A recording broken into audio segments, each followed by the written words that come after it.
All right, hello everyone, and welcome back for another Sleeping with the Numbers podcast. We missed you on Monday. We're no longer going to be doing recap episodes. We're going to try a few new things here, a different format. Pat's going to be here with me for the machine learning model bets, and here we'll discuss not only the models bets but our bets. Up until now, we've kind of just been throwing them on our Action Network and on our website. We haven't really discussed them on the podcast, so that's what we're going to be doing here going forward. So episodes are going to end up coming out Thursdays and Fridays, or when the two main Sleeping with the Numbers podcast episodes are going to come out. So given that this episode comes out on Thursday, we have a Thursday night football game. The Green Bay Packers are going to take on the Arizona Cardinals. Packers are away here, and they're going to be traveling without quite a few important players. The key one here being Davante Adams, and then he also infected Allen Lazard. Both of them are on the COVID IR list, and they will not be traveling to Arizona to take on the Cardinals, which leaves Randall Cobb as the wide receiver one. You know, there's talks about MVS coming back. He's been out quite a bit. This would be his first game back, so I don't know how much you rely on him. So for our question of the day, Pat, how does this impact how you're betting on this game? Does it change anything? I feel like it changes a lot. I think it does. I mean, I think for me, I still would have taken the Cardinals to win. But I think in reality, the main difference is going to be the spread. I think now you basically have a depleted Packers offense. Now, I know the Cardinals aren't going to have J.J. Watt, but I don't really see him as much of a difference maker as the entire offense. So I think the money line bet wouldn't change for me, but I definitely think the point spread and the over-under have been affected for sure. Yeah, definitely changes the spread and very likely the over-under here. I don't really know how the Packers are scoring. It's going to be Aaron Jones, and if they cover Aaron Jones well, that's kind of it. But the line opened at Cardinals as -3 home favorites. Now they're -6.5. And then going to the over-under, it actually hasn't changed that much. It actually went up, which is a little surprising. So it started at 49 total points. Now it's at 50. So given that, Pat, are you betting the under here? I think I would like to. I think that we've seen in the past, at least the past being this season, that when we assume it's going to be a high-scoring game, because we're like, oh, the Packers are getting better. Oh, the Cardinals have a high-scoring offense. It never hits. So let's see what the public does. I'm sure the public's going to take the over, assuming that Aaron Rodgers is going to go off and the Cardinals are going to have a great game. But I think it's probably going to be the under. Yeah, I tend to agree with you. And only, I believe it's now 3 Thursday night football games have hit the over this season. So not very likely on these primetime games early in the week. So if we just look at like their past scores, so in the past 3, the Packers have scored 24, 24, and 25. So they're staying right around that 24 to 25 range, because that's really all they scored. But that was with, a healthy team. That was with Davante Adams. So I can see that being lower there. And then on the Cardinals side, they've been putting up numbers on their own. 31 against Houston, 37 against Cleveland, and then somehow only 17 against San Francisco. Those divisional matchups are always kind of strange. But either way, I don't think the Cardinals are going to need to score that much. We know they can, but they're not Houston. Green Bay is not Houston, and will probably give a bit more of a fight in comparison. So, I do lean towards that under. But as I always say during the model picks, who cares what we think? Let's see what the machine has to say. So looking at the model here, the model is going to agree with us. They think the Cardinals are going to win. They also believe the Cardinals are going to cover the spread. So the model actually has the Cardinals winning by 13.28 points. So pretty big spread there. And just a reminder, the model has no idea that Green Bay is going to be without their star player. It has no idea. It is basing this solely off of other statistics, not injury related. So it's going to be taking Cardinal to win, Cardinals to cover, and it agrees with us. It is going to be taking the under as well. So seems like we agree on all these bets. So no other additional bets to talk about here, Pat. It seems like we're in line with the model. Is there any other kind of bet you would take in this one? Are you How do you feel about the money line? Is that too much juice at minus 275 for you to actually bet on it? Yeah, I think so. I usually stay away from anything in the 200s. I think if anything, I would probably not bet the minus 6.5 just because it's hard to bet against Aaron Rodgers regardless of the situation, right? Mm-hmm.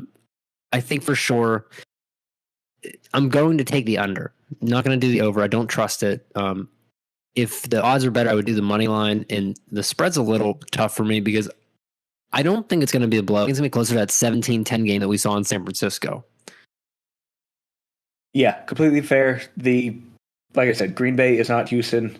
Their defense is going to put up a bit more of a fight. But if you want maybe a good prop bet, the Cardinals have the ninth most passing yards per game. Maybe Kyler over 250. I think that running the ball for Arizona hasn't been as hot as we thought it was going to be. Chase Edmonds has been okay, and James Conner has been more of like a goal line situation. But I think it's going to be the Kyler Murray show for sure. And I think they're going to take an opportunity to try to get some points early. So I would do maybe Kyler over 250 yards just based off of the fact that the Packers, they're giving up only 210, but I think in this situation, they're going to be trying to fight from behind. And I think that it's going to be a shootout for sure. Another interesting stat here is without Davante Adams, Aaron Rodgers, fantasy-wise, has been better. Probably because he's spreading the ball out more and he has to pass a lot more without Davante there. So that's an interesting trend. However, not sure how often he's been without all of his wide receivers. I don't know the last time Randall Cobb was his number one. That might be 5-10 years ago when we're talking about that. So currently the passing yard line for Aaron Rodgers here is at about 260 and a half. I honestly kind of lean towards the under. I think they're going to tend to give Aaron Jones the ball quite a bit. Yes, he can catch passes and all, but it's going to be tough for him to hit that over, in my opinion. Yeah, for sure. And Arizona right now is 18th in rushing yards against. So I don't think it's unreasonable to see Aaron Jones have a good game. And that's sort of why I think maybe, like you said, Aaron Rodgers has a good opportunity to get the under in terms of passing. But I think that Arizona's not going to be able to pull it off. I just haven't been super impressed with Chase Edmonds. He's having a 6-yard average in terms of rushing, which is pretty good. But he doesn't have a rushing touchdown, which is kind of crazy to think about. Yeah, they keep giving the ball to James Conner on the goal line, which is incredible to us as Steelers fans because he could never punch it in. But here he is. Apparently he just needed to move to warm weather, and now he's healthy. So moving on to the next game here, we have the Cincinnati Bengals taking on the New York Jets. Fun question here, Pat. Who's the starting quarterback for the Jets? Oh, gosh. Is it too early for Joe Flacco to start? I have no idea. See, I don't think it is because he's played there before. He was there last year, right? That's true. I always forget about that. He's fallen off the face of the earth. I always forget that he's turned into this journeyman backup all of a sudden. I don't know. It doesn't matter. Who cares? I think that's the correct answer. But there is an answer though. There was a report that it is going to be Mike White. And if you don't know who that is, that's because no one does. Looking at his logs, let's see. He played a game October 24th. I'm assuming that was last year against New England. He played a game, completed 20 out of 32 attempts, 202 passing yards, 1 passing touchdown, 2 interceptions. So I don't know. He played a game. I'm not exactly sure why they're playing him. I think they're probably like everyone else. They just don't care anymore. But, here we are. Zach Wilson's out for who knows how long, and that's a shame. Anyways, Bengals here, 10.5 point away favorites. Pretty decent spread here, but we've seen the Bengals put up a lot of points. They beat the hell out of the Ravens last week. And that brings me to a disgusting question that I don't want to know the answer to. Are the Bengals actually the best team in the AFC North? I think in reality, what we're going to probably see is because Pittsburgh has Cleveland this week. I think that's going to be the tall tale sign. Like, I think that in terms of roster, I think Pittsburgh, Cleveland, and Cincinnati are all fairly comparable. I mean, we've been talking about how Joe Burrow and Lamar and Baker are going to eventually supersede Ben, and that's starting to happen. But I think in terms of skill players, like outside of Jamar Chase, there's no one else on the team is better than who the Steelers have. Like Joe Mixon to me is good, but he's not better than Najee in terms of just talent. Right. Jamar Chase is probably the best wide receiver in this bunch, but T. Higgins and Tyler Boyd are not comparable to Chase Claypool and Deontay Johnson. So, I feel the same way. Like with Baltimore, I think Lamar is the best quarterback of the three, but like he doesn't have any offensive weapons. So, like I think it's going to be what we're seeing in the NFC West, where it's just going to be a mix and match. Everyone's probably going to go close to 500. It's just going to be whoever has the most wins outside of that's going to be the tiebreaker. Yeah, it's interesting. I'm trying to pull up the odds here for the winner of the AFC North. I'm also even interested in the odds for Cincinnati to even make playoffs, because I remember there it is. Okay, Cincinnati to make playoffs. Give me a guess. Right now it's probably minus 100. Little better than that. So minus 225. And that's better than the Browns right now at minus 175. Let's check out Pittsburgh. Pittsburgh is at, plus 280. And then we have Baltimore here at minus 625. So Baltimore's still the clear favorite here, but Cincinnati sitting pretty at number 2. And that win over Baltimore is going to be, I think, very important. Yeah, I think it'll be interesting to see how the season plays out for sure. Especially with Cleveland right now with the whole Baker dilemma. That I think that could put Cleveland down to the number 4 spot. Yeah, that's scary. That's a scary position for them to be in, because they looked good as usual with their run game and everything. They still have a fantastic offensive line, I think. But they're just banged up there in Cleveland. Baker's down, Hunt's down. Chubb might come back this week, but I wouldn't put money on it. I think they're still going to be hurt going forward. And technically, Baker hasn't been rolled out either, but Case Keenum didn't look anything special. He looked like Case Keenum. Feels like we're getting into that, what was it?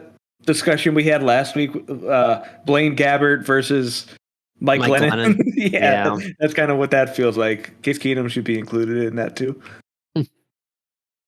Anyways, Bengals, that's who we were talking about. They're minus 550 favorites on the money line. Please don't take that bet. Plus 425 for the Jets, 10.5 point spread with the Bengals as the favorite. A pretty low over-under here of 42 points, so that gives an implied score 15.75 for the Jets and 26.25 for Cincinnati. That's a pretty low line, Pat. Do you like the over in this situation? I'm not sure. I'm torn because I could easily see Cincinnati putting up at least 30, but I always talk about this whenever there's these super low unders and overs. You're really banking on the bad team to at least score a touchdown. That's really all that has to happen. And I just don't know if it's going to happen. I would probably avoid it because it is as bad of a game as I would expect it to be with Mike White starting a quarterback. I just don't know if Cincinnati is going to try to score. Yep, Cincinnati almost did that over under on their own last week. They put up 41 points against Baltimore. So can the Jets put up 1 point? Who knows? They are dead last in points per game, only putting up 13.3 points a game. Bengals here at 7th with 27 points per game. So, Cincinnati might just go off and maybe they coast. Maybe they sit their starters, which is always a worry for fantasy football and sports betting. But this is one I think I do lean the over here. That's a low enough. I kind of have a range in my mind that I set for when I take the unders and the overs. And right around like 40 to 43 points, I usually go for the over. And then for the over 52 and up, I'm always like, okay, that's a tough number to hit. I usually take the under. So I don't base those lines off of anything. There's no statistics behind that, but just something I kind of lean to personally. So going to the model has the Bengals winning, as it should. It has them covering quite a bit. So the model is predicting 31.7 points for Cincinnati and 10.51 for the Jets. So, a touchdown and a field goal for them. Feel good. And then it is barely taking the over. It is predicting 42.2 points, which is currently over that 42-point line. So again, as always, if that line changes, the model's bet will change with it. How do you feel about all of those bets here, Pat? I know that point spread's big. I think we both agree on the Bengals winning. It's taking the over just barely here. That's something I'm comfortable with. But I guess the question really lies with the 10.5 points. I think I would be comfortable doing 10.5, just with how bad the Jets have been. But I think we've also seen that, for whatever reason, these games like the Texans and the Jets and the Dolphins, it's either super close or it's a complete blowout. There's never really been a normal expectation of a game where it's been like a 2-touchdown game. Mm-hmm. We just kind of talked about Detroit lost by 23 to Cincinnati, which to me is a lot. It's 3 touchdowns. Yeah. Jacksonville kept them close. They only lost by 3. So it's been very weird. Same thing with the Jets. They got shut out by Denver, lost to New England 25-6, but then they were within 7 of Atlanta and they beat the Titans. So it's too hit or miss. But I think if I'm going to bet on anything, I think I'd feel comfortable with Cincinnati 10.5. I think that's reasonable. Next matchup here, another what should be blowout game. I'm actually a little surprised. The point spread here seems a bit low because I think last week, I believe Arizona was like -17 against Houston. The Rams are taking on Houston in Houston, and they are only 14.5 point favorites. Still a large spread, but not nearly as big as the Cardinals. -1,000 on the money line here for the Rams, +650 for Houston. Over under of 47.5 points. Yeah.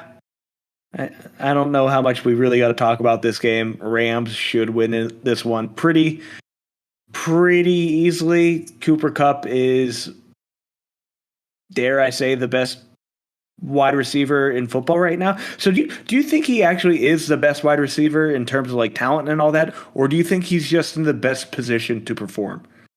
I think he's in the best position. I think he's good. I think compared to Devontae Adams or Stephon Diggs or I don't know, really there's probably 10 other guys that I would take over Cooper Kupp in fantasy. But I think he's in the best situation. He's on an offense that, right now they're still playing with a backup running back who's doing really well. But I think Tyler Higbee hasn't been really commanding the target share that people expected. I think Robert Woods, up until like a few weeks ago, wasn't doing anything either. And then after them, there's not really a good third wide receiver. So I think he's in a great situation because you have a good quarterback and you're in a high scoring offense. But outside of one other guy, you're really it. Yeah, and I know this isn't the fantasy episode here, but where does he go? Given everything stays the same going into next season, where do you draft him? Is he a late first round, early second round guy now? I'm going to say no. I think that people like their name brand stuff, right? And I just don't think Cooper Kupp's a household name yet. I think he's still going to probably go behind Devontae Adams, and he's probably going to go behind Hopkins, and he's probably going to be in the top 5. I wouldn't take him number 1. And the main reason is because I've had Cooper Kupp on several teams and he always gets hurt. And he misses 3 or 4 games, and then he comes back and he doesn't do anything. So we've seen in past years with Cooper Kupp, he has these flashes of greatness, but it doesn't pan out. So if he finishes the season, he'll be top 5. If he gets hurt, he'll just go back to being a mid-round wide receiver like he's been. All right, so I want to test you here. I want to see where that line is for you. So next year, let's pretend everything this season that's currently happening stays the same for next year. We know that obviously won't be the case, but let's say it is. would you take Cooper Kupp or Terry McLaurin? Probably Cooper. Cooper or Mike Williams, who is also having a fantastic season? I think Cooper Kupp. I think he has the more consistent, breakouts. Mike Williams has been pretty unspecial until this year. And then the rookie of the year, Ja'Marr Chase or Cooper Kupp next year? Oh boy, I don't want to say Ja'Marr Chase, but I'm going to take Ja'Marr Chase. Okay. And then you said you'd take Devontae, you would take Diggs. Tyreek? No, I think Tyreek's shown that he's too inconsistent. Okay. And then I think the last guy here, you said you would take Hopkins over Kupp. So that puts him like top 4, which I think is okay here. Currently, Fantasy Pros for the rest of the season in half-point PPR, they have Cooper Kupp as the number 2 wide receiver going forward, only behind Devontae.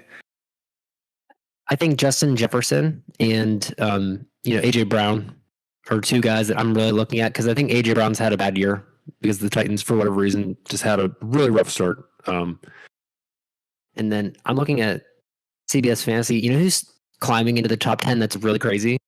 Cordero Patterson. Yeah. So what do they have him listed as? A wide receiver or a running back? This has him as a wide receiver, but I guarantee you, if I went to the running back rankings, I'd find Cordero Patterson. I'm gonna check. It's funny how he can just pop around like that, because there was a time, I cannot remember the player's name. Oh, no, you know who it was? It was Taysom Hill on Yahoo, either last year or 2 years ago, was also listed as a tight end. So you could play a quarterback in your tight end position.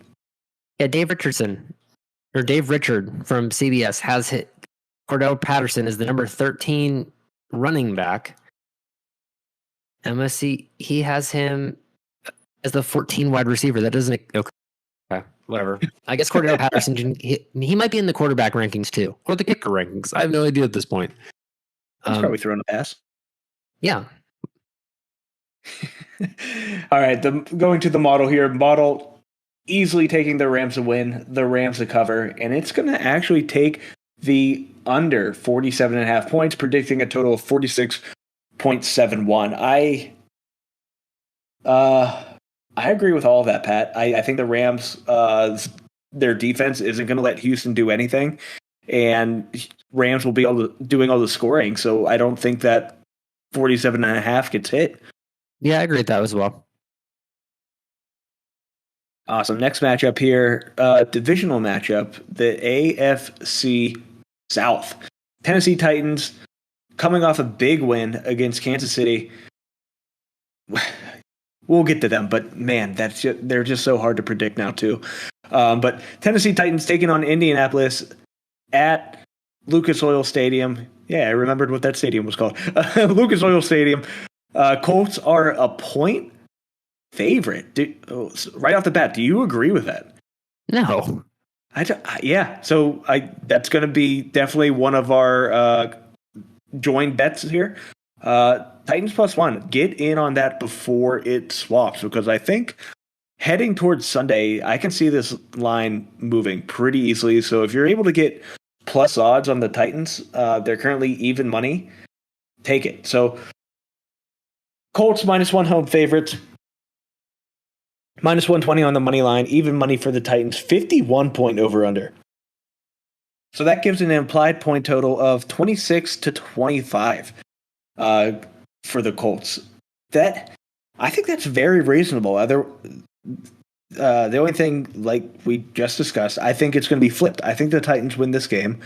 I think they figured some things out. You talked about A.J. Brown having a disappointing season for really the majority of the year. I have him on one of my teams, or actually a couple of my teams, and I know all too well he's been either disappointing on the field or he's been injured. So was Julio Jones. Julio did not play last week, I don't believe. But if the Titans are fully healthy, they just showed they could smack the hell out of the Chiefs. They could easily do that to the Colts as well, even though I think Colts defense is much better than the Chiefs. It's just, how do you stop Derrick Henry like that? It's just not really feasible. And anything else you got to add to this game? I think we got our picks. Yeah, if there's some parlay prop bet that has both rushers going over 100 yards, take it. Because I could easily see both this being a running dominant game. Just like you said, how do you stop Derrick Henry? How do you stop Jonathan Taylor? He's been outstanding the past few games. Yeah, agreed. Jonathan Taylor's looked good. He's a fantastic running back. I believe I've said he was my favorite coming out of the draft last year. He's just impressive. Colts offensive line is also very good. So if it's going to be a run dominant game, does that push you towards the under 51 points if the clock's always going to be running? Not necessarily.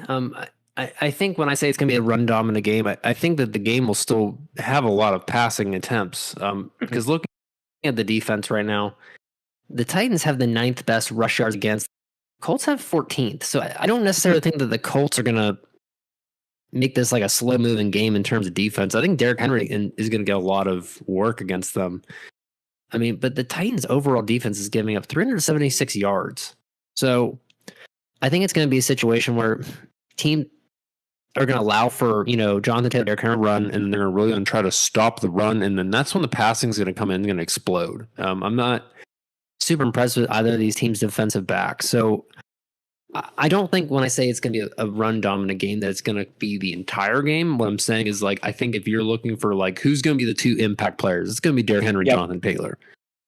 But that doesn't mean that AJ Brown or Michael Pittman or Paris Campbell are going to get touchdowns either. Okay. Or sorry, Paris Campbell's on the IR, but whoever wide receiver number 2 is for Indianapolis. You want to make the head-to-head bet here with quarterbacks? Passing yards? Sure.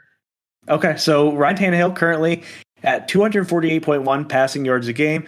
Carson Wentz at 242.1, so pretty close, only a 6-yard difference on average. I'll let you have your guy Carson Wentz here. So head-to-head, whoever gets more passing yards. Fair enough. Did you know Carson Wentz has only thrown 1 pick? I know. He didn't throw the one this week too, but I said that during last week's model episode. I was reading that and I'm like, are you shitting me? Yeah, I could not believe it. A good stats quarterback, but we watch him and it's cringy. It doesn't make sense. It's painful to watch, but he protects the ball. I think he gets sacked a lot though, doesn't he? I don't know where I can see that. He's had 2 fumbles though, 1 fumble lost. Go to the model here. The model has been a fanboy of the Colts pretty much all season, and that's not changing here.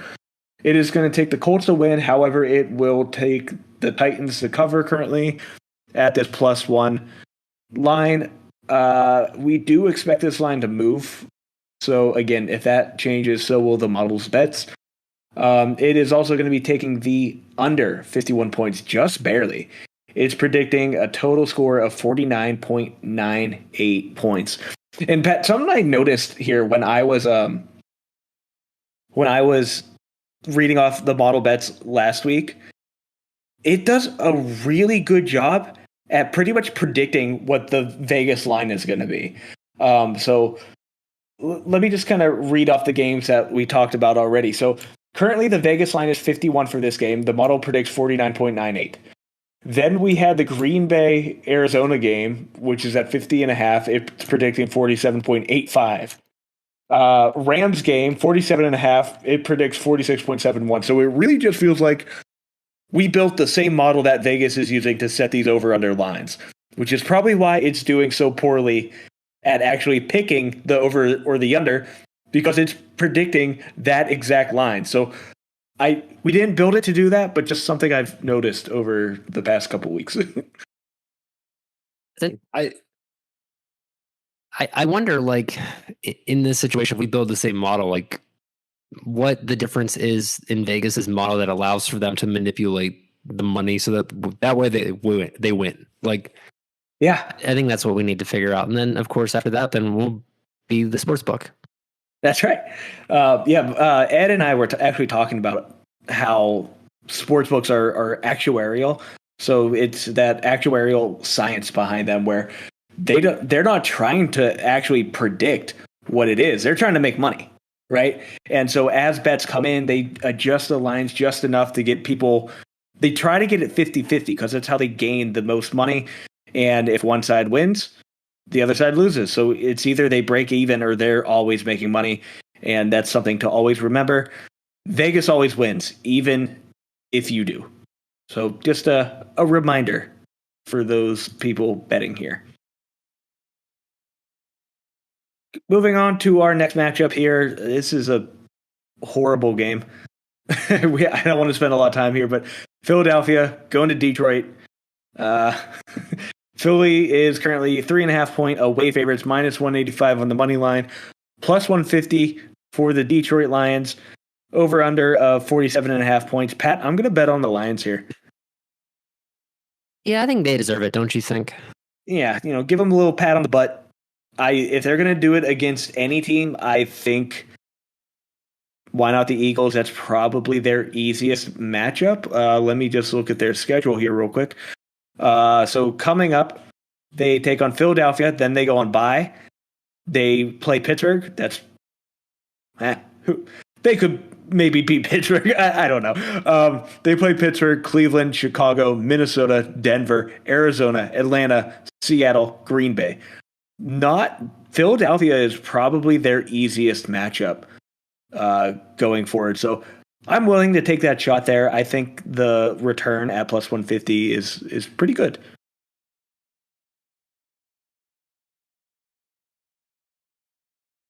Yeah, I think in this situation, I'm going to take the. Sorry, I was going to keep talking. I think in this situation, I'm going to take the under for sure. I think if the Lions do win, it's going to be because the Eagles are not doing anything offensively. DeAndre Swift is their number one receiver, which is crazy to think about. I tried trading for him today. It didn't work. Yeah, they are two low-scoring teams. Eagles are scoring 22.7 a game. Lions 18.3. That puts them at 41 points a game combined, and the line is at 47.5. So that's probably horrible statistics to base it off of, but that's not terrible. So I think I lean towards the under here as well. In their last three, Philadelphia has put up 22, 22, 21. And then the Lions have put up 19, 11, 17. So, yeah, I think the under is an easy move here. And the model is going to disagree just barely. So the model is actually going to be taking the over here. It's predicting 48.32 total points. It's going to take the Eagles to win and cover here. So the model, not a big fan of Detroit in this matchup, but I'm willing to throw some money on Detroit just because of the return. And I don't really want to bet on Philadelphia. Miles Sanders is out, it sounds like. Do you care at all, Pat? No, Jalen Hurts is the number one rusher for the Eagles. It'll be fine. Yep, exactly. So that it literally changes nothing. I know a lot of people are going after Kenneth Gainwell, and I don't think that's terrible. I wouldn't have paid up any fab money for him, but because they don't run the ball ever. But Gainwell has kind of been their passing down back, so who knows? We'll see what happens. Another underdog I'll be taking here. It's going to be the homer pick. I'm going to take the Steelers here, beating the Cleveland Browns. Browns are currently 3.5-point home favorites, -175 on the money line, +140 for the Steelers.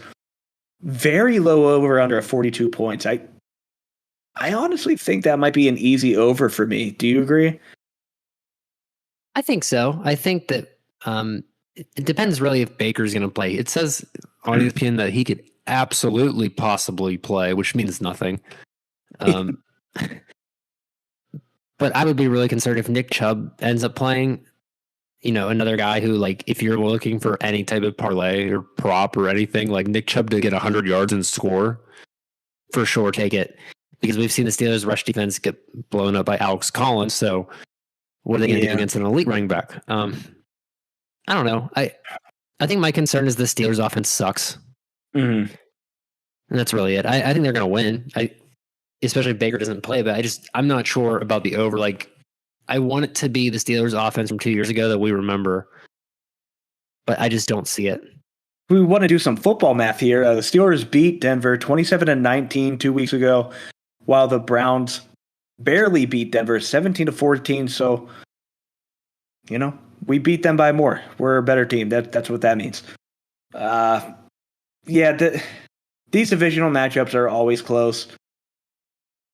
Fun stat here: Steelers are 14-4-1 against the Cleveland Browns over our last 19 games. That makes a lot of sense because they haven't been good until the past couple years. So that makes a lot of sense. I like the Steelers here.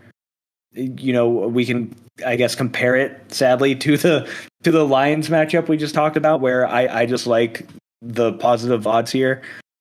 These games are always pretty close, which is why if you don't want to take the money line for the Steelers, I would at least take the point spread. I agree with that. I think the plus points is good, and I think I would take the money line at plus 140. I think I feel confident if Baker doesn't play that all you have to do is stop Nick Chubb. That's really it. I mean, he and I play. I don't think it's been determined yet. Yeah. Outside of that, they have nobody else. Like D'Ernest Johnson's not going to. I feel like that was a one-time deal, especially because they were playing Denver. And we beat Denver by more. So, like you said, we're a better team. That's right. The model, however, is stupid. They're taking Cleveland to win, Cleveland to cover, and they are going to be taking the over. Again, Pat, it's super close here. So 42 is currently the over-under line. It's predicting 44.17. So all of these are just super close to that line. And there's zero features in our model that come from Vegas odds or anything. So I don't know how it's doing it. That's kind of a good thing in terms of like picking the winners. But for the over-unders, and it's shown in the past that the model's not very good at picking the over-under. And actually, let me just read off last week's results. It was our best week. So best week for the model. The model went 11-2 on the money line, 10-3 on the spread. But like I said, very poor on the over-under, 4-9. And then if we compare it to the Odd Sharks model on the money line went 9-4, haha. 8-5 on the spread, haha. And then 5-8 on the over-under. So their model doesn't do very well on that either. And neither really does the public. The public went 6-7 on the over-under. So I don't know if it is just the model or if Vegas is just really, really good at setting these lines at the right spot, or if games are just more unpredictable this season. What do you think, Pat? I have no idea. I think that we've seen, at least in terms of like the status of good quality teams in the NFL, we knew Arizona was going to be good, but I don't think we expected them to be undefeated. We knew Kansas City should have been good, but we didn't expect them to be this bad. Like I feel like it's been a goofy season. Like I don't feel like that there's a team that's truly performing to the way that we thought outside Detroit, and we knew that they were going to suck. So going back to Detroit here, there's a prop bet here on Bovada. I believe when we talked about this on our very first episode, Detroit to go 0-17.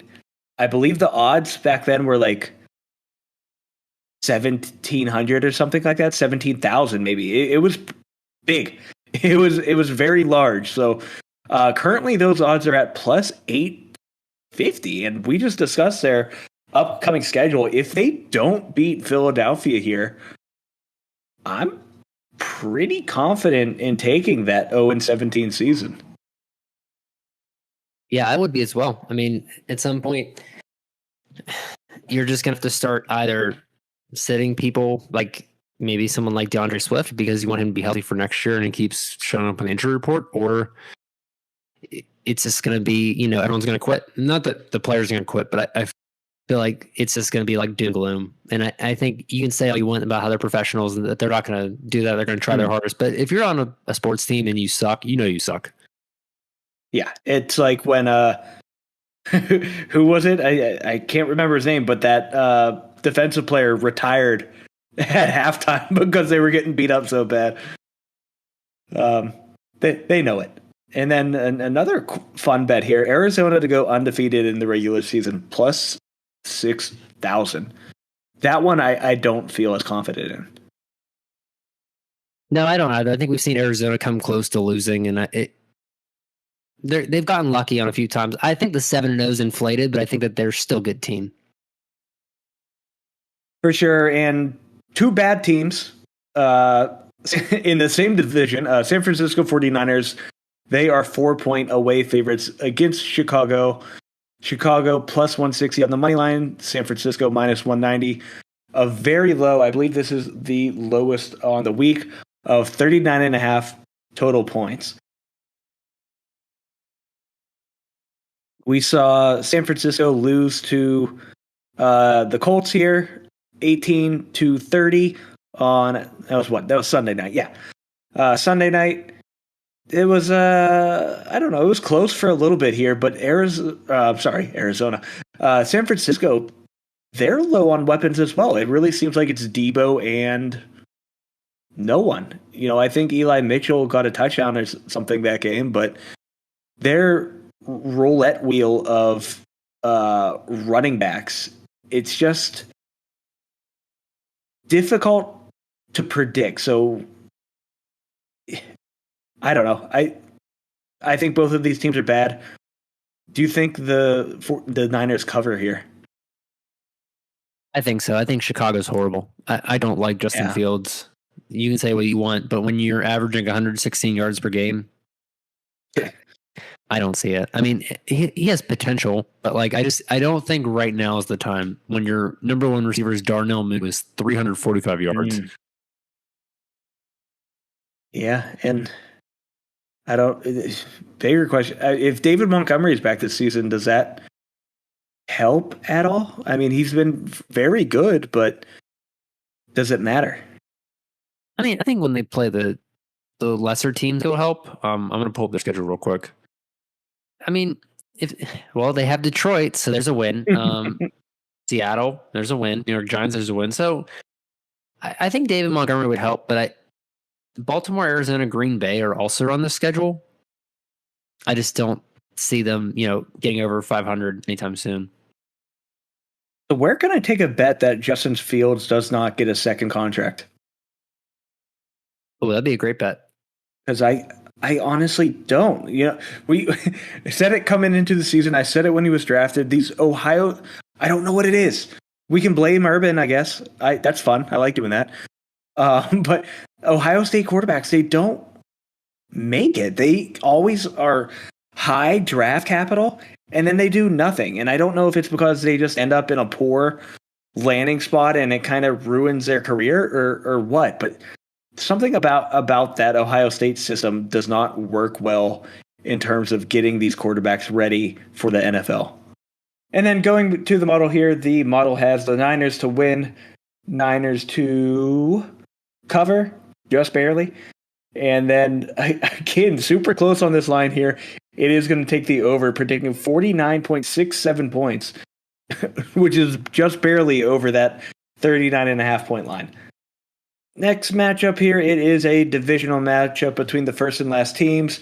The 1-6 Miami Dolphins go to Buffalo to take on the 4-2 Buffalo Bills. Bills are 13.5 point home favorites, minus 800 on the money line, plus 550 for the Dolphins, and then an over under of 49.5 points. Looking at the public betting numbers here, Pat, it is all on the Buffalo Bills. And, there's always talks about fading the public as a strategy and all that, but I don't know how you bet against the Bills in this matchup. Yeah, I think what it's really going to come down to is, we saw Tua look pretty good last week. Granted, they play Atlanta, but I mean, is Buffalo's offense going to come back to life? I mean, and not that they didn't play well last week; they got 31 points, but I just feel like their run game hasn't been fantastic. They're number 1 in passing yards against, which is good defensively. They're number 6 in rushing yards against. So defensively, they're not the problem. But I'm just not sure. Rushing yards, they're 7th, which is just really surprising because, like, when I look at Devin Singletary and Zach Moss, I'm not really seeing what the stats are showing me. And I guess if that makes sense. Like, I don't feel like either of them are productive. I feel like, Josh Allen's like the third running back. And like the same situation in Philadelphia, or in reality, Josh Allen is the preferred runner. I think what my concern with the public is, is Buffalo's offense going to be intact? Is it going to be in sync? Because we've seen earlier in the season that they went all wonky and got all messed up. But last time they played Miami, they shut them out 35-0. So I think the promising thing is that Buffalo does show up against the bad teams. It's super interesting because you look at the leading rushers on Buffalo, and like you said, they're number 2 in rush yards per game. Or I'm sorry, 7th in rush yards per game. And I agree with you. I would never have guessed that, but it's almost kind of split out pretty evenly. Devin Singletary with 311 yards, Josh Allen with 214, and then Moss with 208. That does surprise me. So I didn't think they really had it, but it kind of seems like maybe a situation like Baltimore where they just rotate enough that you never see one guy take off and you're like, oh, their rush game sucks, but they're just spreading the ball around, which makes it less obvious. But you said it. I mean, their defense is good. But there's no way Miami wins here. I mean, if they couldn't beat Jacksonville and Atlanta in their past 2 matchups, they're not going to take on the Bills, who. I mean, are they the best team in football right now? Their record doesn't say that, but if you put them up against the Cardinals, who I would assume would be the other team in question there, I think that's a very close matchup. That would be a fun Super Bowl. Yeah, I think so as well. I think that the main difference is that Buffalo is a little bit more balanced in terms of offense, defense, where Arizona is all offense. Yeah, they beginning of the season, their offense looked fantastic. The Cardinals, and it looked like there was going to be some defensive players of the year on that team. Kind of came back to earth there, but model here: Buffalo to win easily, Buffalo to cover. It has them beating Miami by 28 points. So, yeah, sure. I think that's possible. And then it, again, is going to take the over here, predicting 51.02 points, which is over that 49.5 point line. We're not going to actually bet on the money line. I think we both think the Bills win. The over, so over, under, and spread. What side of that fence do you fall on? I like Bills minus 13.5. I think that it probably won't be a 35-0 shutout, but it'll be close. I think I'm going to take the under. I don't see Miami scoring. Yeah, and you and I talk about it quite a bit. It takes 2 to tango here, and if the applied point total is 31.5 for Buffalo and 18 for Miami, does Miami hit 18 points? They're getting, what are they getting per game? 18.1 per game. Fourth in the NFL. That's not true. 29th in the NFL, 4th worst is what I meant to say. But man, I just think they have a very tough matchup with the Bills. And Bills should be fresh. They're coming off the bye week. Another divisional matchup, we have the NFC South Carolina Panthers going to take on the Atlanta Falcons. I'm done betting on Carolina. They've burned me too much these past couple weeks, but here they are yet again as an underdog with a +3 point spread. Falcons 3-point home favorites, -165 on the money line, +145 for the Panthers, 46-point over under. So what happened to the Panthers, Pat? They look so good to start the season, and we've said it multiple times.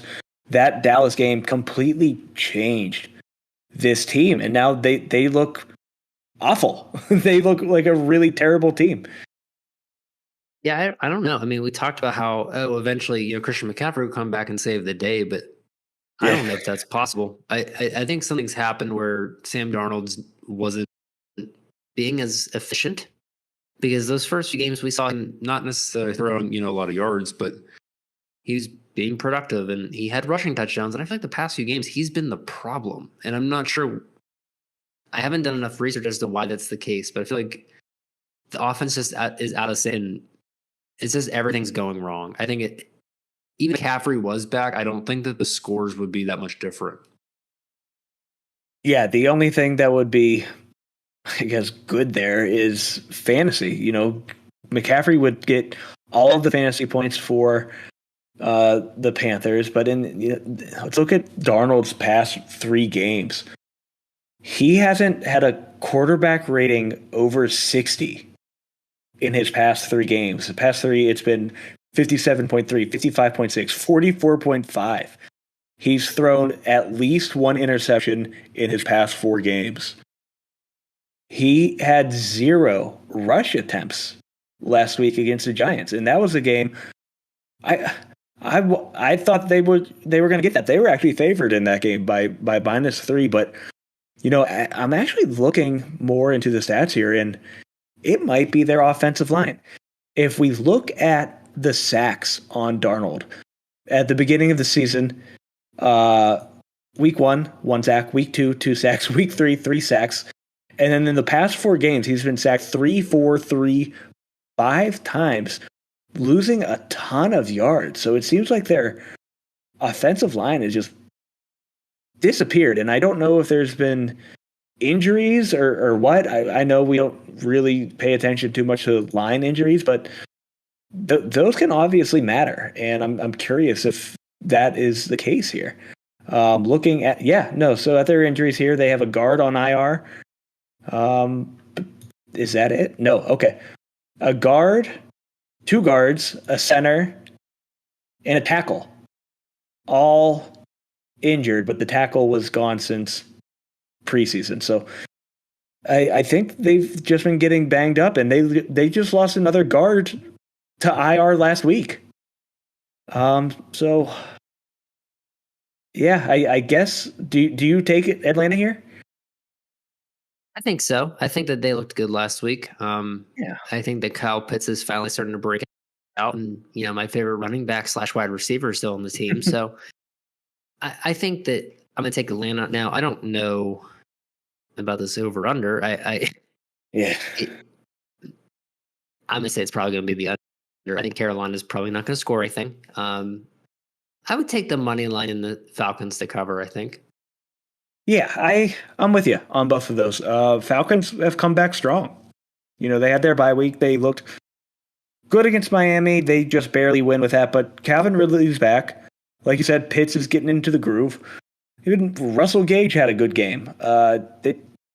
Fantasy-wise, I actually like them a lot, especially DFS. They're probably lower owned for tournaments because Atlanta's seen as a bad team.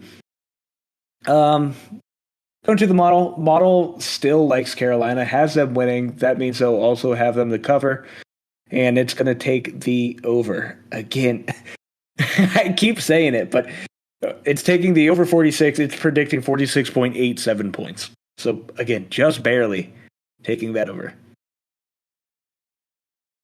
I might be confident enough to say don't tail any of the over-under bets for the model. It doesn't do a great job. Another matchup here, we have the New England Patriots traveling across the country to LA to take on the Chargers.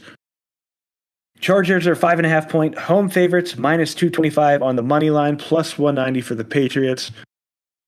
Over under of 48.5 points here. And looking at the public here, at least for the point spread, a lot of people are taking New England +5.5. Do you agree with that? I know we talked about the Chargers being, one of our favorite teams this season. I just don't see Mac Jones putting up the points. Yeah, I think I'm kind of confused right now because I think you have two teams that are disguising themselves as what the public sees them as. And what I'm saying is the people think that New England's back. Mac Jones is the saver. They beat the Jets and the Texans. They lost to Dallas. They lost to Tampa, lost to New Orleans.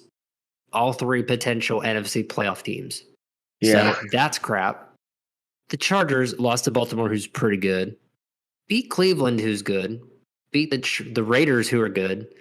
Beat Kansas City, and then came close to Dallas, again, NFC playoff team. So if I'm looking at the recent schedules, I think the Chargers have the more impressive resume. I think New England's probably not going to repeat this 54 points. Yeah. Now, what is interesting is they've gone up and scored points every game in the past 5 weeks, but I think it's going to go back down. I don't see 54. I could see the over being hit. I think that's possible, but I think Los Angeles is the better team. Yeah, I feel like I have a hard time seeing this game being an actual shootout. I think the Chargers' offensive firepower is just so much better than the Patriots right now. You know, Jacoby Myers, okay, no touchdowns. He's been targeted heavily, but not a ton to show for it other than some yards. Damian Harris, New England running backs are so difficult to predict because Bill just rotates if one of them pisses him off or if someone fumbles, you know, they're in the doghouse. He's old school like that, kind of like Bruce Arians is. And that makes it difficult. Now, Harris has had a good past couple games, but I don't know. I don't think it's going to be as close as the 5.5 point line says. This is one where I think I'm going against the public here. I like the Chargers. I think they win here, and they're coming off a bye, right? Yeah, so they should be healthy, rested. I know Mike Williams was a bit banged up, and he's been Herbert's go-to guy. So I think they get back on track here and continue to be an impressive team. And this matchup actually might have playoff implications, Pat, you know, for that wild card position. If given the Chargers don't win the division and they're competing for a wild card, they might be competing against New England. It's crazy to think about that New England's going to make the playoffs because I think earlier in the season, I think everybody was under the same impression that was not going to happen. Yeah, I wouldn't bet on them making the playoffs. I actually think I bet the opposite at the beginning of the season. Let's see if we can get some odds here on New England making playoffs. Plus 300, so not good. Chargers at minus 500, so looking great for them. The model has the Patriots actually winning this game, so a little surprise there. So it's going to take the Patriots to win, cover, and it's going to take the under here. Guess how close this one is, Pat? So the line is 49 points. Or no, it's not. Oh, shit. Okay, so the line changed since I made the model predictions. It's now at 48.5, which means it's now going to take the over because it was predicting 48.99 points. So model will now be taking the over. Let me fix that. Fade the model. Yeah, fade the model. All right, next matchup here. Another really, really terrible one. Jacksonville taking on Seattle. Seattle 3.5 point home favorites. Haven't looked good since Russ went down. Minus 175 money line for Seattle, plus 150 for the Jags. Over under a 43.5 points. Pat, I think Jacksonville gets their second win here. I think it's possible for sure. I think what we saw out of Geno last week was like he's okay, but no like type of clutch like characteristic. Yeah. And like I think what's concerning for me is like when you're playing a team like Jacksonville, it doesn't really have anything to lose. Like you have to be able to score and stay out front. Like Geno's not the guy that I'm throwing in there when it's like, okay, we're down by 14 and it's the fourth quarter, you need to make something happen. Like at that point, the game's over. I'm going to say, are you looking at the stats right now? Because I wanted to ask a quick question to see if you could guess it. Okay. So who has more? I feel like because of the way it's phrased, you're going to get it. But who has more passing yards per game? Which team? I think Jacksonville. Yep, just barely. So they're right behind each other. Jacksonville at 24th, Seattle at 25th. And again, of course, that's taking into account with Russ. Since Russ has been gone, Geno has only been passing for 169 yards per game. So not great. And it's a nail biter here, fantasy wise. I have Tyler Lockett on one of my teams, and it's been rough with him. DK really lucked out last week against New Orleans in that horrible game. I think he caught 2 passes and was still 2 receptions, 96 yards, and a touchdown. So he was fantasy relevant just because of that. Otherwise, they look terrible. I wouldn't touch. And that's hard to do with someone as talented as DK Metcalf, but I'm staying away from all receiving options for Seattle. So the model here will be taking Seattle to win here pretty decently. So again, model has no idea that Russell Wilson is out, has no idea that there's no Geno Smith variable in here that we can switch on where the model's like, oh shit, no, don't pick Seattle. But model's going to take Seattle to win, Seattle to cover, and the over. All right, 4 more matchups to go here. We have the second place. I don't know how they're in second place.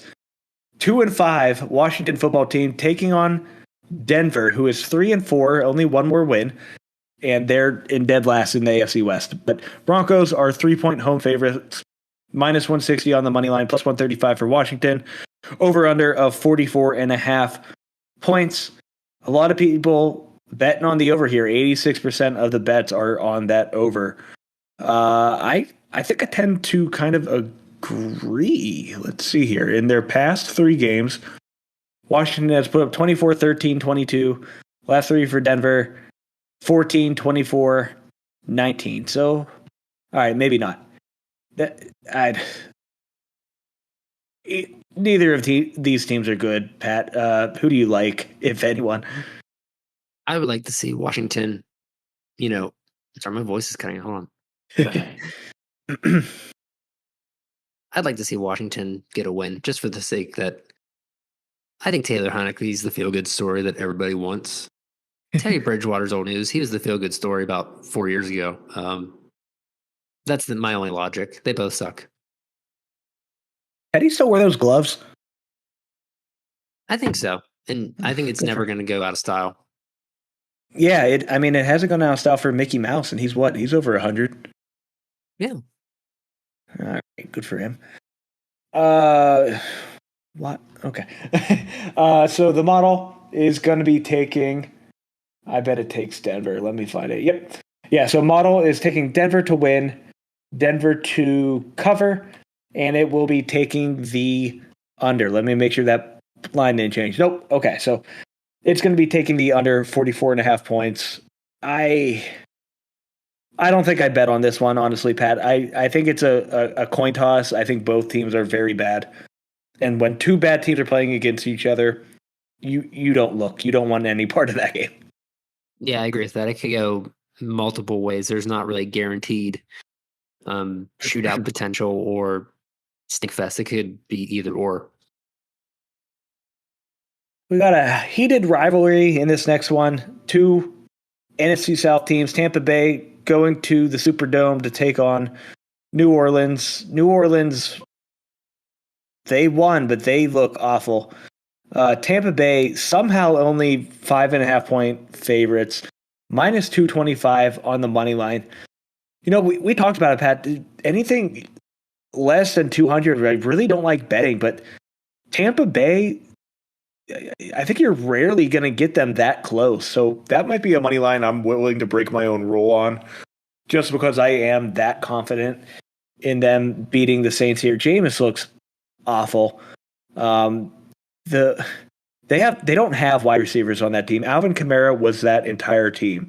They scored 13 points against Seattle on Monday, and I think Alvin Kamara ended up with over 40 fantasy points. It was the most ridiculous thing I've ever seen. But for Kamara owners, good for you. Pat, do you see any way the Saints win this game? Yeah, they just traded for Mark Ingram, so he's going to get 40 points as well. Why would they do that? Why wouldn't they do it? At this point, it doesn't matter. I mean, Alvin Kamara seemed really happy. I think they just want to make him happy because they're like, we realize that you're the team. Have your friend back. They played together, right? Yeah, they both made the Pro Bowl that one year. Whenever Mark was like the really good backup, and then he never did that again. Yeah, good for him. Okay. Do you think he's there to retire? Do you think he retires there this year? Oh, I don't know how old he is. Let's take a second. I'm going to say he's 30. He's 31. He's 31? He might play a few more years. I don't know. Yeah, he might. He'll retire in New Orleans, though, I think. Model here is going to be taking Tampa Bay to win. Tampa Bay to... Ooh. No. Tampa Bay to win. New Orleans to cover the 5.5 point spread. And it will be taking the under 50.5 points. I don't know why, but I feel like that Tampa Bay New Orleans Saints game should actually be the Sunday Night Football and not Dallas, Minnesota. So Dallas taking on Minnesota in the US Bank Stadium. Dallas, 2-point away favorites. That seems off to me too, Pat. Do you slam that 2-point spread for Dallas? I think so. I mean, I'm kind of surprised that it's that close. I mean, granted, Dallas didn't do super great against New England, but they smoked the Giants. They've smoked Philly. I think they're overvaluing the Vikings for sure. And that's interesting because Vikings, who they beat? They beat Carolina, Detroit, and Seattle. Whoopee. That really doesn't say much. I just think Dallas's defense is not the best, but Diggs has been incredible, as you spoke to, and you made that amazing call out for him to get a pick six. He's fantastic, and maybe that's all they need. Micah Parsons has been great as well.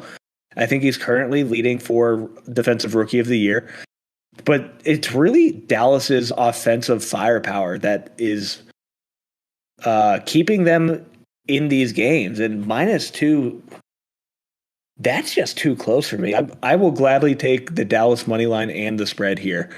55 points, that should come into question. That seems high.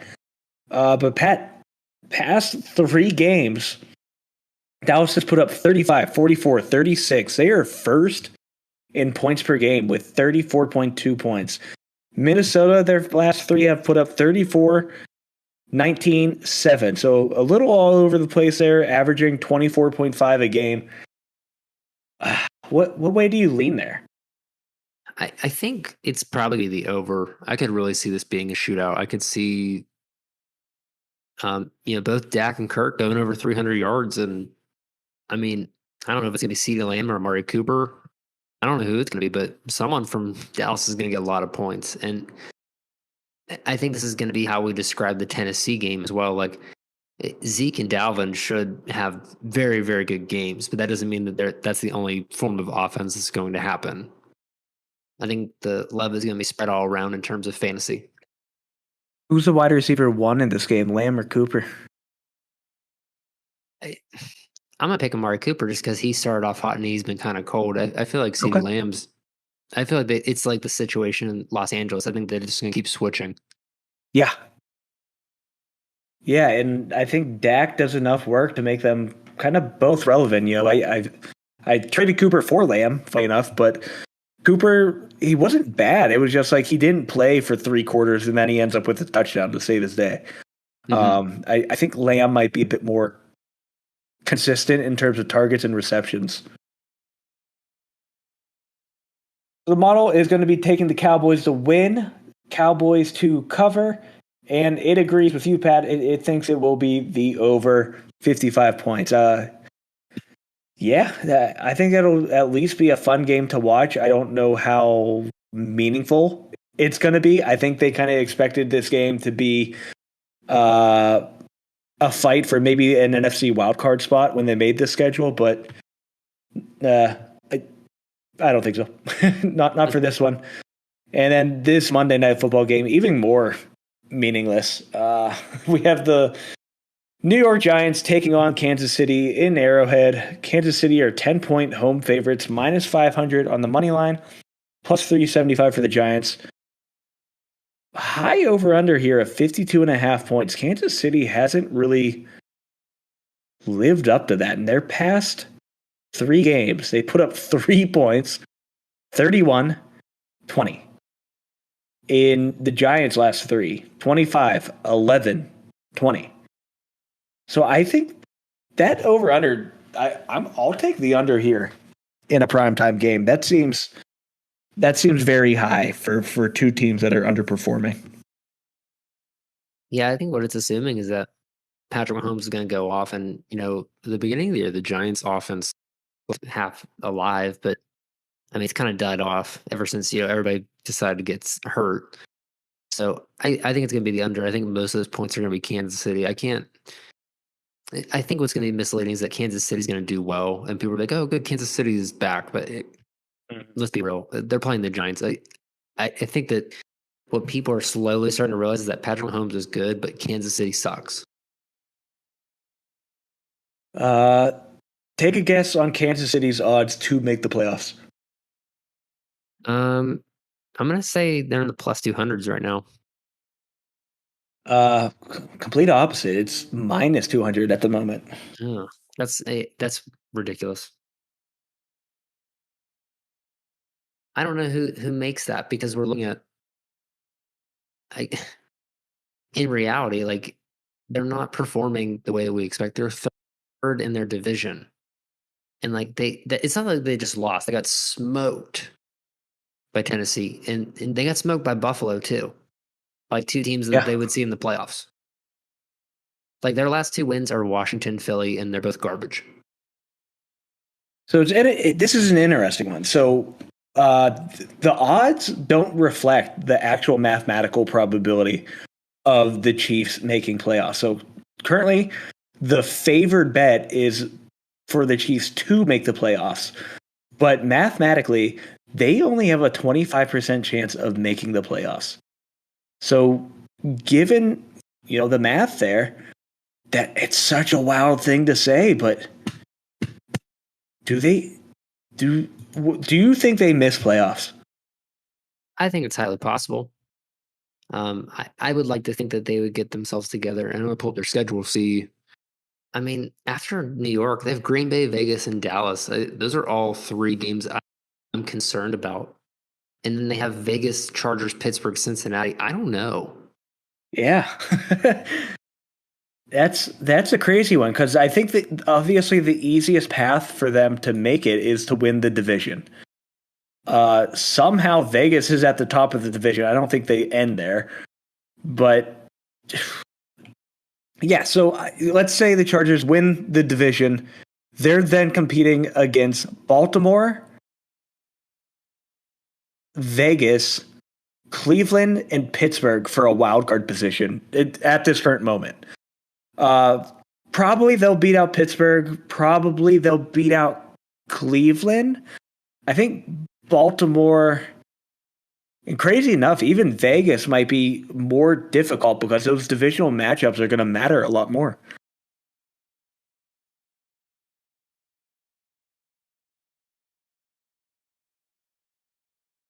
So hopping over to the model has Kansas City to win. However, they're taking the Giants to cover plus 10. Do you think that's a lot of points? Do you think the Giants can do it? I mean, Kansas City's defense isn't great, but New York also doesn't have any weapons. I think it's possible. But if it was me, I wouldn't touch that bet. I would, if I'm going to have to pick any, I would take Kansas City to cover, but yeah, it's highly realistic. This is not a bet that I would say absolutely not. That's ridiculous. Yeah, these primetime games have been a little bit all over the place. I think I'm just most confident in the under here if I'm going to take any bet in this game. But that'll do it, Pat. Glad you're here for the machine learning model episode. We're going to be doing this till further notice. So again, reminder: you can check out the models bets on Action Network at SWTN_ML_model. Also, look at the bets at our website, sleepingwiththenumbers.com. All of our links for our Action Networks, mine, the podcast, Pat's, are in the description. You can follow us there. Follow us on Twitter at SWTN_podcast. Sleeping with the Numbers is the handle for Instagram and TikTok. And then, of course, on YouTube, we are just at Sleeping with the Numbers. We also want to remind you, if you're looking to do some prop bets, we got a Thursday night football game coming up. You can do some easy prop betting with Monkey Knife Fight. Use our description link. Use our link in the description to get your first deposit completely matched 100% up to $100. So if you want to bet on Kyler Murray to pass over 260 yards easily in a fun game, go to Monkey Knife Fight, use our link, and you can get your money doubled. Yeah, if you want a free month of BarkBox, click our link below.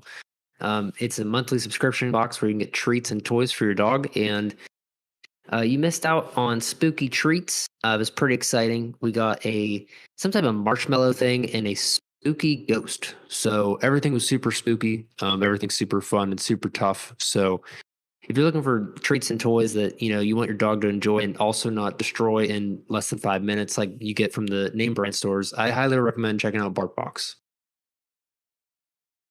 That'll do it, and we will see you next time.